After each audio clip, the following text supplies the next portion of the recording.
Did you fall last night? I love Love was stronger than anything. you. Feeling love. And I love you more than anything. There's still love.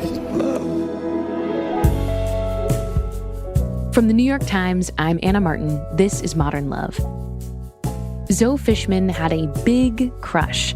She couldn't stop thinking about this cute guy she kept seeing on the train, and she actually kept thinking about him for years. She just had this feeling that they were meant to be together. Here's Zoe reading her essay, The Subway Crush Who Crushed Me.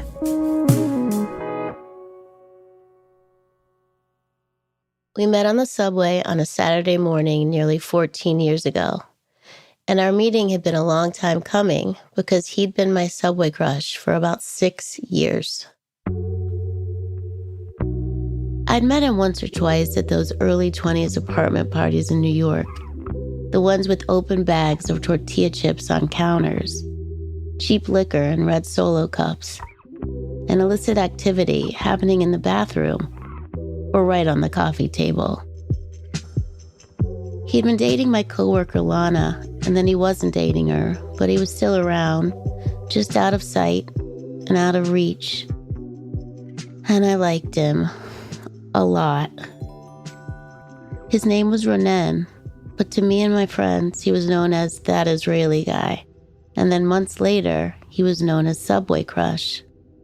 I would see him sometimes in the morning on the way to work, at my stop in Carroll Gardens in Brooklyn. I would fidget on the other side of the concrete pole separating us as the F train pulled up. And then I would watch him when the crowds parted. He was tall with black hair. He had a beard and these big hands. And on the subway, he listened to music. He read. And I never saw him with another woman. Then, roughly 6 years passed. Sometimes months would go by and he would disappear. Occasionally, I would ride the train with some other guy and hope my subway crush would see me with him.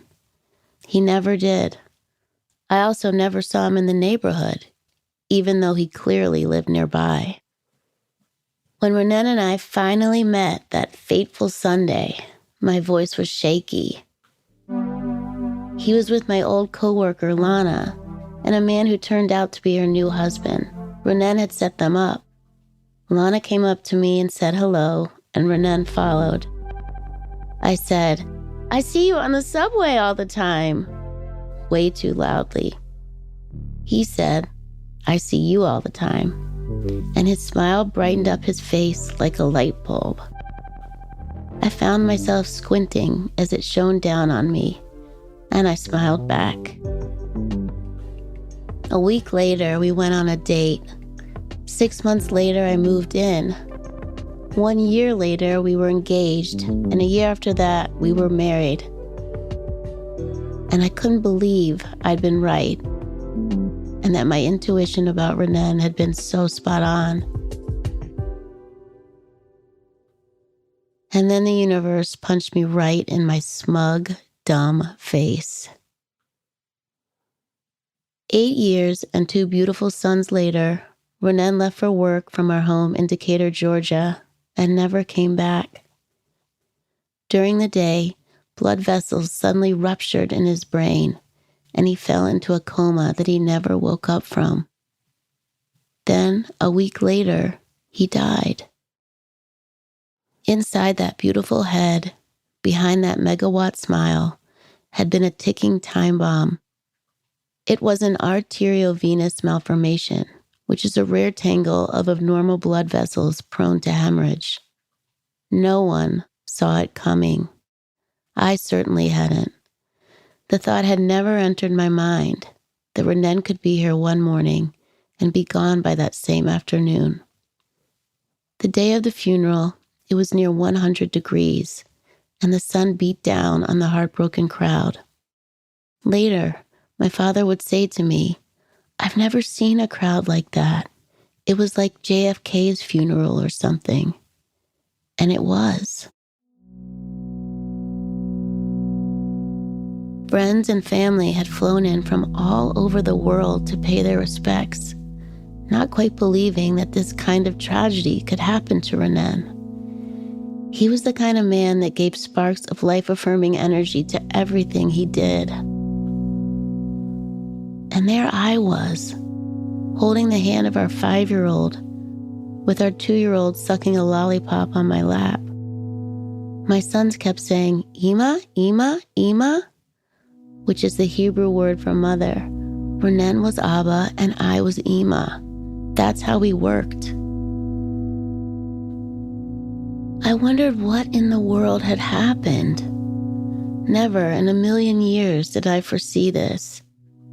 It had no resemblance to my childhood, and I had nothing to compare it to. How on earth was I going to be a single mother? How could it be that their father was gone? I knew time would keep going on. We'd all hopefully age, but Renan would be 44 forever.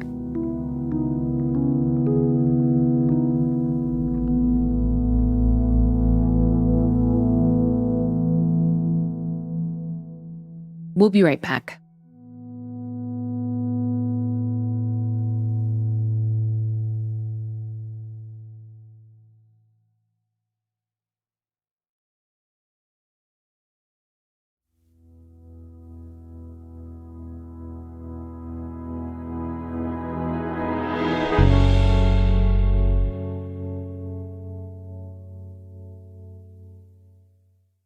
It's been 2.5 years, and I look for him. Is he that hawk circling overhead, or that butterfly flitting through the backyard? I don't think he is. I have a recurring dream where he's left me for another woman, and I'm so angry I want to scream. When I tell my friend Pam about it, she suggests that maybe the dream is my subconscious, trying to give me an explanation for his absence that makes some kind of sense. But why pile pain on top of pain? Couldn't I just see him in a white robe? Couldn't he just give me one of his famous hugs? I'd prefer that. I notice that I don't trust my intuition like I used to, but time has pressed a sort of reset button on all of my senses. And now I understand the difference between intuition and clairvoyance. Trusting your gut and following your heart is intuition. I'm no clairvoyant and never claimed to be. So there is a difference. Just because I failed to foresee Renan's death does not mean I can't listen to that inner voice in my head and that fluttering of recognition in my chest. I may be heartbroken, but I would fall in love and marry Renan all over again. I would. Once when we were dating, Renan said something to me that I still hold deep in my heart. We were people watching in South Beach when he turned to me and said, "Sometimes I look at you and forget that you're my girlfriend. And I think, God, she's so beautiful. Like you're a stranger, but then I realize that you're not. And I'm just so proud." I'd never heard something more romantic. It didn't matter if other men saw me that way or not. It was that he did. And the fact that he'd say that to me as steel drums played and the sun set in the pink sky made my heart explode into a million songbirds. I see Renan and our boys, Ari and Lev. Ari is 7 and built exactly like Renan. He's tall and thin, with yeti feet and impossibly long toes. And his face is Renan's, and so are his facial expressions. He was too young when Renan died to imitate those expressions, but yet here they are. I see Renan's look of wonder, his goofy grin, and the way his smile lights up his brown eyes. There he is. And Lev, my 4-year-old, he resembles me more than Renan, but it's the things he says. Renan used to tell me to hug him harder. Harder, he would say, until I could barely breathe. Lev says the same thing with the exact same inflection. Our boys channel him. They say things that knock the wind out of me. Once, I was sitting poolside, barefaced and dripping, at my friend's parents' house in Florida, and Lev stood in the shallow end and looked at me. Really looked at me. He said, "Ima, you look so beautiful."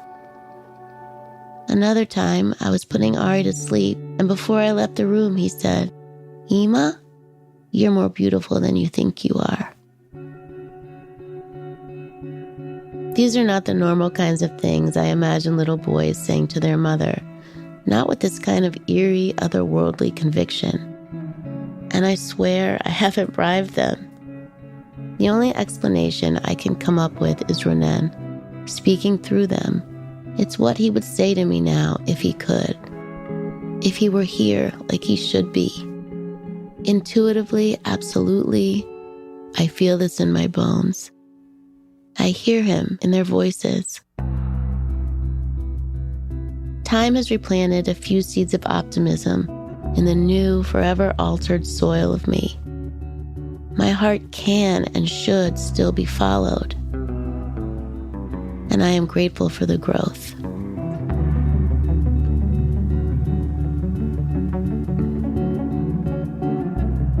If you want to hear my conversation with Zoe Fishman, our last interview of the season, you can check it out in the Modern Love podcast feed.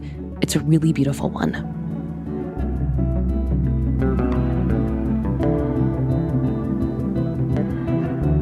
Modern Love is produced by Julia Botero, Christina Josa, and Riva Goldberg. It's edited by Mark Pagan. Our executive producer is Jen Poyant. This episode was mixed by Daniel Ramirez. Our show was recorded by Maddie Masiello. The Modern Love theme music is by Dan Powell. Original music by Dan Powell and Pat McCusker. Digital production by Mahima Chablani and Nell Galogli.